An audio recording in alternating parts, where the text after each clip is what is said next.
መንግስቲ ኢትዮጵያ ብልዕሊ ህዝቢ ትግራይ ዝኣወጆ ጀኖሳይድ ስዒቡ ሕዚ እውን ኣብ ልዕሊ ህዝቢ ትግራይ ብዝተፈላለዩ መልክዓት እናቐጸለ ከም ዝርከብ ነባራት ዓቕሚ ነበርቲ ከተማ ውቕሮ ይገልጹ። ህዝቢ ትግራይ ካብ መረቦቱ ተፈናቂሉ ብጥሜት ክመውት ተገይሩ ናብ ዓዲ ኸይምለስ ተገይሩ ክሳብ ሕዚ እውን ኣብዚ ጥፋእ እዚ ዝርከብ ህዝቢ ትግራይ ተበታቲኑ ፍቕዱ እዩ ማለት እዩ። በገዛ መሬቱ በገዛ ዓዱ ማለት እዩ። 3 ዓመት ሙሉ እውን ኣባኺና የኢና ህዝብና እውን መረቦቱ ኣይተመለሰን መሬትና እውን ኣይተመለሰን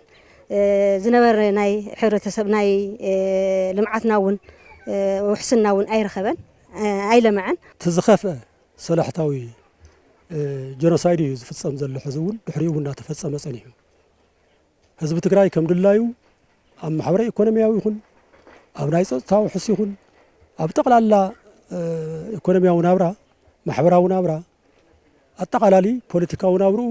ኣብ ዝኸፍአ ኩነታት ይበጽሕ። ህዝቢ ትግራይ ምስ ጎረባብቱ ሓድነቱ ብምጥንኻር ዘላቒ ብሄራዊ ውሕስንኡ ከረጋገጽ ከም ዝግባእ ድማ እቶም ነባራት ዓቕሚ የገንዝቡ። ርክብ ህዝብታት ንህዝብታት እዩ ትናይ ሕዚ ዝግበር ዘሎ ማለት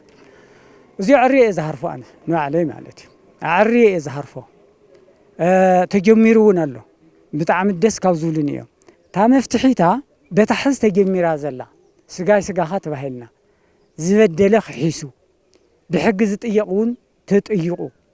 ስርዓት ክትክል ዝገብር መንገዲ እዚኣ እያ ዝብል እምነት ኣለኒ። እዞም ዘለዉ ጎረባብትና ምስ ኤርትራ ይኹን ምስ ኣምሓራ ይኹን ምስ ሱዳን ይኹን ምስ ዓፋር ይኹን ሓደ ዓይነት ኮይና ዘሎ ኩነታት ክንውድሆ ንኽእል ኢና ዝብል ሓሳብ ኣለኒ እሞ ጽልእና እናጠናኸርና ይኮንና ክንከር ዘለና ፈተውቲ ኢና ክነጥሪ ዘለና ሓድነቱ ኣጠናኺሩ ንቅድሚት ክቕጽል ዘለዎ ድልየት ዓብዪ እዩ። በተለይ ጸላእትና ከዓ ካብ ቅድመት ሒዞም እውን ኣብ መንጎና ሓድነትና ክፈላልዩ ሓድነትና ክዘርጉ ዘይጽዕርዎ ነገር የለን። ህዝቢ ትግራይ ልዕላውነቱ ተኸቢሩ ዝተመዛበሉ ወገናት ውሕስንኦም ተሓልዩ ናብ መረበቶም ክምለሱን ተሓታትነት ፈጸምቲ ጀኖሳይድ ክረጋገጽን እንተኾይኑ ድማ ተወንዚፉ ጸንሐ መንግስቲ ናብ ስርሑ እንትምለስ ይብሉ። ሓደ ዓይነት ኮይና ተዘሎ ሒዚ ናይ ውድብ ሕወሓት ወፂዎ ዘሎ ሰነድ ኣተግይርና ሓደ ዓይነት ኮይና ካብ ላዕሊ ክሳብ ታሕቲ ኮይና ነቲ ዘሎ ናይ ህዝብና ተፈናቐልና ናብ ቦትኡ ክምለስ መሬትና ክምለስ ሕወትና እውን ክረጋገጽ ዘሎ ኩነታት ናይ ህዝቢ ትግራይ ናብ ልምዓት ከኣቱ ናብ ሰላም ከኣቱ ናብ ፍትሒ ከኣቱ እዩ ልዕሊ ኩሉን ቅድሚ ኩሉን መዋፅና ናይ ትግራይ ምክንያቱ ሕዚ መንግስቲ የብልናን ድሕሪ መጋቢት 30 መንግስቲ ዝበሃል ነገር የብልናን እዙይ ተቓላጢፍካ ውዓል ሕደር ዘይብሉ ናብ ቦትኡ ዝምለሰሉ ኩነታት ፈጢርካ ተምልዕልነት ሕጊ ዝረጋገጽሉን ተሓታትነት ዝረጋገጸሉን ኩነታት ክፍጠር እዩ ዘሎ። ሓደ እቲ መንግስቲ ከም መንግስቲ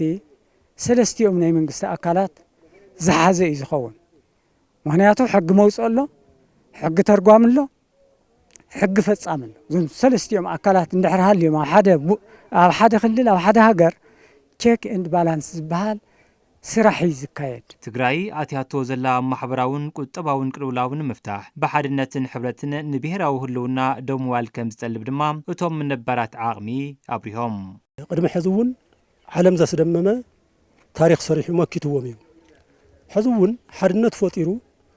ነዚ ዝመጾ ነገር ነቲ ዝኒሄ ሰላሕታዊ ወራር ነቲ ዝኒሄ ሰላሕታዊ ጀኖሳይድ መኪቱ ናፍቲ ትክክለኛ